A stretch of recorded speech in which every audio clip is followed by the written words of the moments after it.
భద్రాద్రి కొత్తగూడెం జిల్లా భద్రాచలంలోని శ్రీ సీతారామస్వామి కళ్యాణ వేడుకలు ఇవాళ జరగనున్నాయి. ఇప్పటికే దీనికి సంబంధించిన ఏర్పాట్లను అధికారులు పూర్తి చేశారు.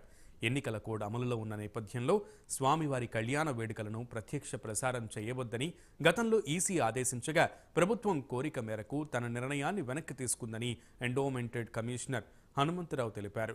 స్వామివారి కళ్యాణాన్ని ప్రత్యక్ష ప్రసారం చేయడం దశాబ్దాల నుంచి జరుగుతున్న ఆచారమంటున్న ఎండోమెంటెడ్ కమిషనర్ హనుమంతరావుతో మా ప్రతినిధి రజనీకాంత్ ఫేస్ టు ఫేస్.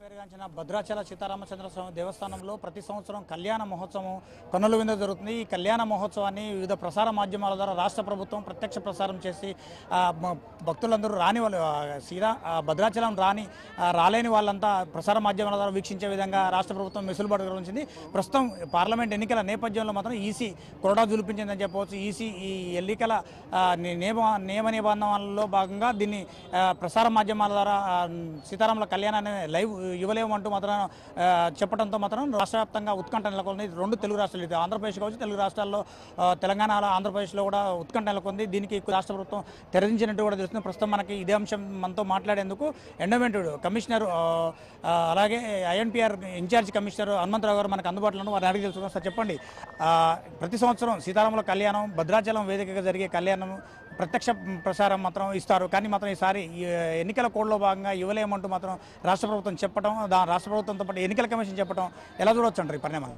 ఇవ్వలేదని చెప్పడం అనేది కాదండి, అది ఇప్పుడే వచ్చింది, ప్రాసెస్ నడిచి వచ్చింది తప్పితే దీన్ని పెద్దగా చేయడం లేదు. ఎలక్షన్ కమిషన్ పరిశీలించింది, ఇది దశాబ్దాల సంస్కృతి అని చెప్పేసి పర్మిషన్ ఇచ్చింది. అంతేగాని ఇది ఇవ్వలేదని ఇదంతా తర్జన భర్జనలన్నీ కూడా అభూత కల్పన తప్పితే వేరే ఏం లేదు. వారు అవన్నీ కూడా చూసేసి పర్మిషన్ ఇవ్వడం జరిగింది. కామన్, అది ఎలక్షన్ ఉన్నటువంటి టైంలో అన్ని జాగ్రత్తలు ఎలక్షన్ కమిషన్ కానీ అధికారులు కానీ తీసుకోవడం సహజం. దానిలో భాగంగా ఇప్పుడు మనకి వచ్చేసింది పర్మిషన్. రేపు అందరూ కూడా లైవ్ చూసేటువంటి మహద్భాగ్యం కలిగింది.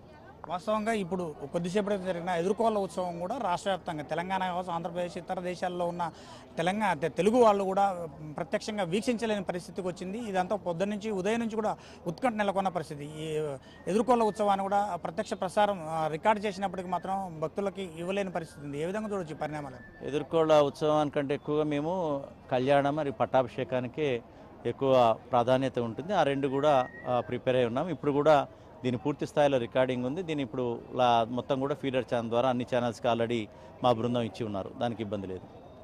పట్టు వస్త్రాలు, ముత్యాల తలంబ్రాలు ఈ రాష్ట్ర ప్రభుత్వం తరఫున ఈసారి ఎవరు సమర్పించే అవకాశాలు? రాష్ట్ర ప్రభుత్వం తరఫున గౌరవ చీఫ్ సెక్రటరీ గారి దంపతులు, శాంతికుమారి మేడం వారి దంపతులు రాష్ట్ర ప్రభుత్వం తరఫున ముత్యాల తలంబ్రాలు మరియు పట్టు వస్త్రాలు స్వామివారికి రేపు సమర్పించనున్నారు కళ్యాణం సందర్భంగా. ప్రత్యేకంగా ఎన్నడూ లేని విధంగా సీతారాముల కళ్యాణం వీక్షించే వచ్చే భక్తులకు 7,500 రూపాయల టికెట్ మాత్రం ఉండేది. ఈసారి ప్రత్యేకంగా 10,000 రూపాయలు టికెట్ పెట్టారు. దీనికి కారణం ఏంటంటారు?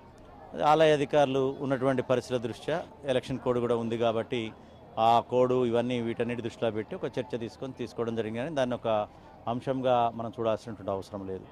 ప్రస్తుత పరిస్థితుల్లో ఏప్రిల్ మాసంలోనే ఉష్ణోగ్రతలు భారీ స్థాయిలో ఉన్నాయి. ఇప్పటికే ఈరోజు కూడా 44 డిగ్రీలు పైగా సెంటిగ్రేడ్ నమోదైనాయి. వీటన్నిటికీ ఎదుర్కోవడం కోసం భక్తులు ఇక్కడికి అధిక సంఖ్యలో వచ్చే అవకాశాలు, వాళ్ళకి ఎలాంటి ఏర్పాట్లు చేశారు? భక్తులు ఏమాత్రం ఇబ్బంది పడకుండా ఇన్ని టెంపరేచర్స్ ఉన్నది కాబట్టి దాదాపుగా మార్గమధ్యం అంతా కూడా షేడ్, ఎక్కడికక్కడ టెంట్లు వేయటం, అది కూడా డోనర్స్ సహాయంతో, అదేవిధంగా ఆలయ సిబ్బంది వాళ్ళు ఆలయం నుంచి అన్ని విధాలుగా వాళ్ళకి షేడ్ వేయడం జరిగింది. అదేవిధంగా ఎక్కడ వీలైతే అక్కడ అన్ని చోట్ల వాటర్ ట్యాప్స్ పెట్టడం, అదేవిధంగా కళ్యాణం ఎక్కడ జరుగుతుందో మిథిలా స్టేడియంలో కూడా అన్ని చోట్ల కూడా వాటర్ ట్యాప్స్ పెట్టడం, తర్వాత మజ్జిగ అట్లాంటి ఏర్పాట్లు చేయడం. డోనర్లు, దాతలు కూడా పెద్ద ఎత్తున ఈ యొక్క కళ్యాణానికి తరలి వస్తారు. మొత్తం దేశాల నుంచి కూడా ఈ దాతలు అనేది వచ్చి కుల మత ప్రాంతాలతో సంబంధం లేకుండా టోటల్గా వచ్చేసి భక్తులకు సేవ చేసేటువంటి అపురూపమైనటువంటి ఘట్టం కాబట్టి ఇక్కడ మార్గ మధ్యంలో కూడా మజ్జిగ ఇవ్వటం, అన్నదానాలు చేయడం ఇవన్నీ కూడా జరిగింది. ఈరోజే పెద్ద ఎత్తున 10,000 మందికి అయ్యప్ప స్వామి గుడిలో కూడా అన్నదానం చేయడం జరిగింది. ఆ విధంగా ఎక్కడికక్కడ ఆ భక్తులకి ఏర్పాటు చేయడం, అదేవిధంగా మిథిలా స్టేడియంలో కూడా కూలర్స్ 60-70 కూలర్లు కూడా పెట్టడం జరిగింది. వాళ్ళు కూడా మంచిగా చూడడానికి అదనంగా LED స్క్రీన్స్ కూడా పెట్టడం జరిగింది. భక్తులు ఏమాత్రం ఇబ్బంది పడకుండా మనకి ఆలయం తరఫున కూడా నిత్యాన్నదానం కింద ఎన్ని వేల మంది వచ్చినా సరే ఏమాత్రం ఇబ్బంది లేకుండా వాళ్ళకి అన్నదానాన్ని కూడా ఏర్పాట్లు చేయడం జరిగింది. సరే మొత్తంగా చూడవచ్చు. దాదాపు దీనికి సంబంధించి రేపు జరగబోయే కళ్యాణానికి మాత్రం ఎట్టకేలకు రాష్ట్ర ప్రభుత్వం ఎన్నికల కమిషన్ ఇచ్చిన నిబంధనలు మాత్రం తోసిపిస్తే రాష్ట్ర ప్రభుత్వం కూడా ఇటు నుంచి మాట్లాడటం, కేంద్ర ప్రభుత్వం కూడా చొరవ తీసుకోవడంతో